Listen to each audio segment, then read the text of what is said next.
அனைவருக்கும் வணக்கம். S2M Tamil sphere channel உங்களை அன்புடன் வரவேற்கிறது.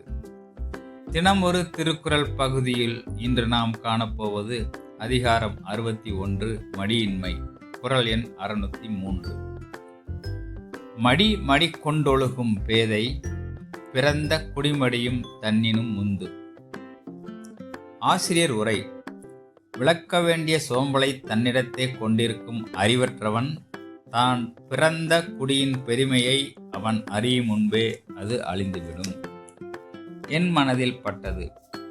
ஒருவன் சோம்பேறியாக வாழ்ந்தால் அது அவனது சொந்த அழிவுக்கு மட்டுமின்றி அவனது குடும்பத்தின் பெயரை கெடுத்து செல்வத்தையும் புகழையும் அழித்துவிடும். அதாவது சோம்பேறி ஒருவன் கெடுவதற்கு முன்பே அவனது குடும்பம் கெட்டுவிடும்.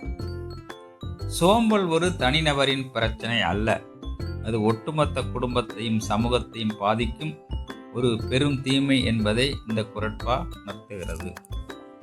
எங்கள் காணொளியை கண்டதற்கு நன்றி. தினம் ஒரு திருக்குறள் உங்களுக்கு பிடித்திருந்தால் S2M தமிழ் ஸ்பியர் சேனலை சப்ஸ்கிரைப் செய்யவும், லைக் செய்யவும், பெல் பட்டனை தேர்வு செய்யவும். மீண்டும் நன்றி.